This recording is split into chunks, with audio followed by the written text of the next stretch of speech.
What is going on, Cultiv8 family? Welcome back to episode 22 of the podcast. I hope you're having an awesome week wherever it is that you're listening to this from. It's a hard time of year, isn't it? I find this time of year really, really hard. But what I do like about December is that the world goes a little bit quiet and everybody is more focused on things inside their own circle. And I don't know if that's actually true, but for me, the world always feels a little bit quieter in December.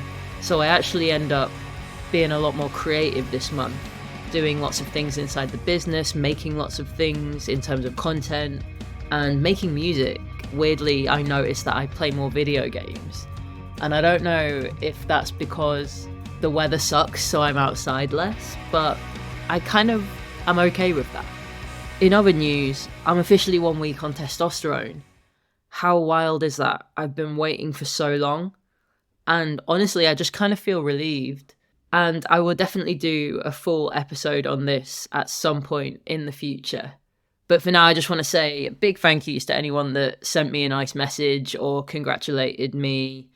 The fact that I'm 32 and I have only just started it feels bonkers, but at the same time, I'm really grateful that it's even been an option at this point. Obviously, I'm only a week in, so not seeing any changes, but potentially you're going to hear the changes in this podcast as it goes on over time. Today's episode is just a short bite-sized one from me, and it is my 5 top tips to navigate the holidays, because I know it's not just me that finds this time of year really, really hard to navigate and just quite mentally draining, overstimulating, overwhelming, and just a bit tough and sad at times. Now, I actually did a whole webinar on this, a much longer form one for my clients this week, and I've decided to give it away absolutely free to you as well if you'd like it. So this is your short form version. But if you would like to watch the full half-an-hour webinar that I did on navigating the holidays in terms of overwhelm, boundaries, food relationship, being able to navigate all that toxic diet culture chat that tends to come up with people that you don't really spend a lot of time with, managing your training around the holidays, I put together a really concise half-an-hour coaching session on that, and I'm more than happy to send it to any of you. I'll put the link in the show notes, or you can just DM me for it on Instagram and I'll happily send you the link for it. All right, let's get into it. I was thinking about all of the things that I find really hard about the holidays, and I've already mentioned a couple of them. One of them is that I don't have a big family. Most Christmases in my whole life have been spent just me and one parent. Growing up, it was a lot of going to other people's houses and feeling not very at home and quite shy and uncomfortable. I think sometimes I also associate Christmas with loss and grief and the people that aren't here, which I know a lot of people do as well. It's hard to see past that. It's sometimes also really hard to see people having an amazing time with their family when I'm at home doing nothing, and I find it quite hard to reframe that sometimes, but I'm definitely getting better at it. And I think going back to when I was a kid, I would dream of a big family Christmas and loads of people being around, because I think that's what you see on TV. And obviously growing up, I know that every holiday looks different for every single family, and it doesn't have to be that big family Christmas. Now, putting more of the personal things aside for a second, the other things that I find hard is that there's just overstimulation and overwhelm. If you go out anywhere, there's a lot going on. There's Christmas markets everywhere. There's loads of drunk people having their work Christmas parties. And it's not that I don't like that. I think that's really nice, but it is a bit overwhelming. And someone posted in our Fuzz Culture Club group chat the other day, like, is anyone else just finding everywhere overwhelming or overstimulating? And everyone in the group was like, yeah, absolutely. And I love seeing people excited about the holidays, but I can't always relate to that. Now, the other thing, the final thing that maybe I find really hard is that it tests my food relationship. It always has. Because there's a lot more different foods around, and that in itself can be overwhelming, especially when you're recovering from an eating disorder or any form of struggle with disordered eating. It really does test that food relationship. But I'm going to flip that and say that it's actually also a really good time to work on your food relationship because it is being tested in a different way. So those are all the things that I find difficult about the holidays. And my coping mechanism, I have a few. I write a lot of music. All of my band's albums have mostly been written and demoed in December, strangely, and I kind of love that. I do some work with Fuzz Culture Club because I enjoy it, but also because a lot of the people I coach also find this time of year hard, so I can be there for them and I can work as normal and take breaks as and when I need to. As I said before, I play video games. I tend to always buy myself one in the run up, so it keeps me occupied. Last year I bought one of the Pokemon games. They always seem to come out at Christmas. So I'll see what comes out this year and I'll play something on Switch. If anyone's got any recommendations, please let me know. I take extra long walks with Aubrey and I treat it as a nice period of quiet time for me when not many people are asking anything of me, as opposed to me actually celebrating the holidays in the ways other people do. So although there are a lot of things I find hard about this time of year, I'm always grateful for a bit more downtime, if that makes sense. All right, so let's get into these top tips. I've got 5 things to help you navigate your holidays, however you are spending them. So the first tip, maybe the most important one, if you are spending the holidays with other people, is setting your boundaries in advance if you need to.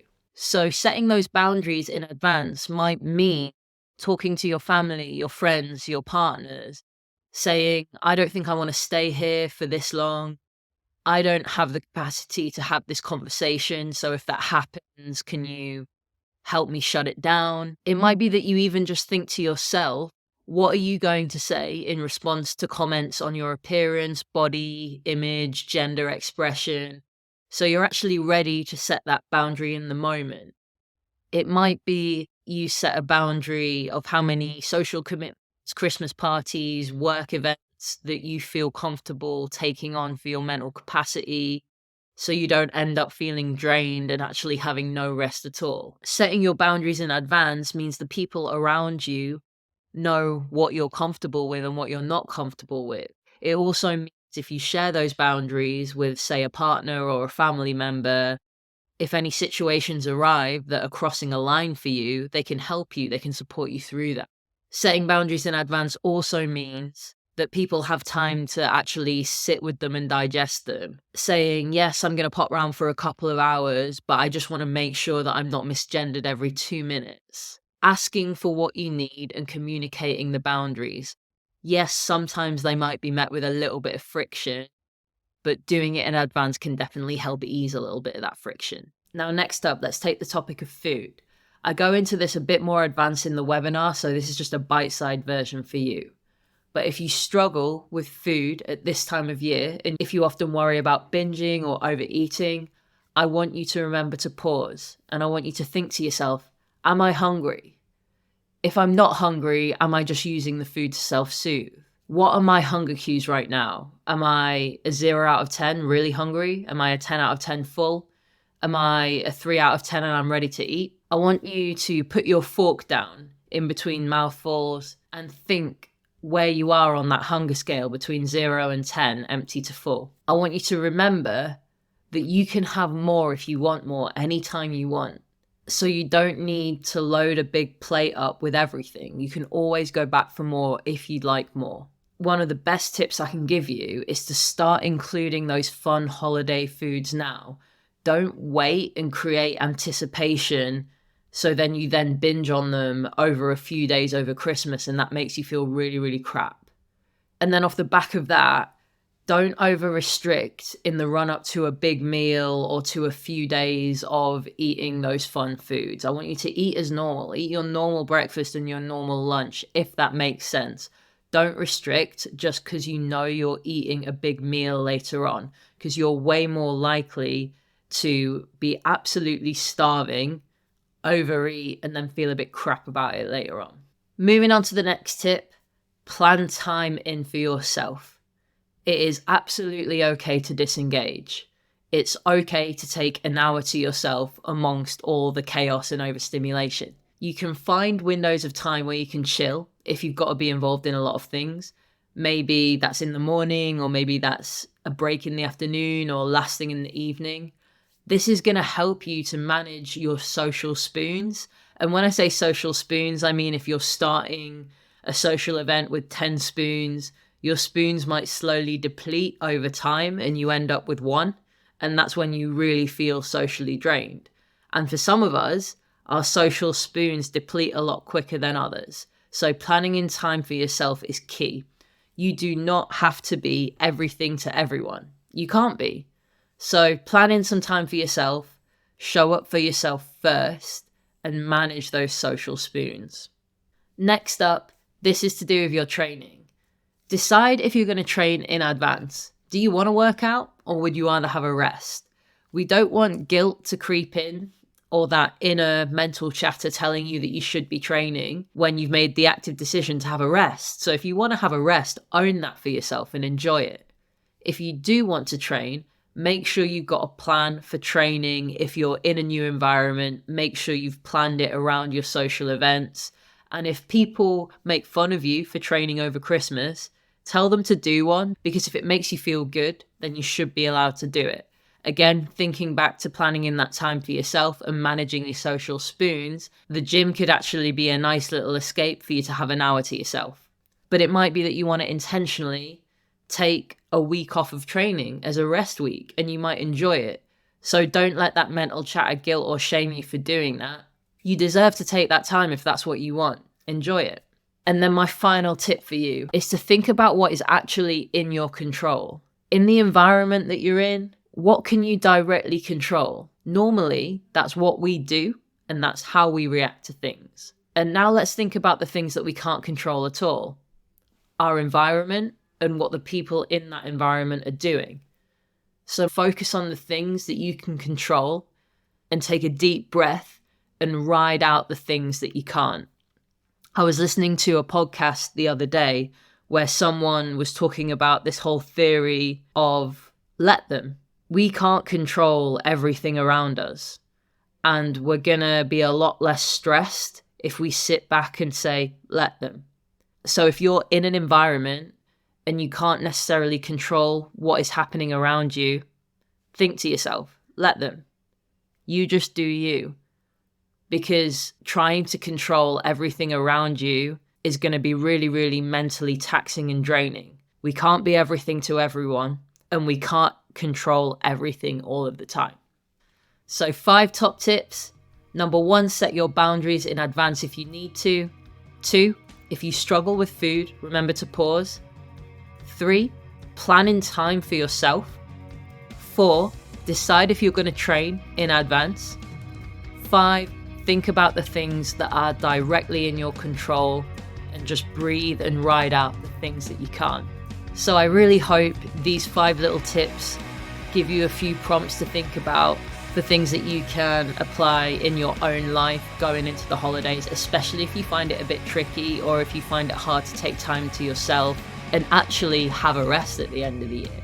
If anyone would like the full webinar that I've done on all of this, as I say, I've popped the link in the show notes, but you can also just DM me on Instagram and I'll send it to you.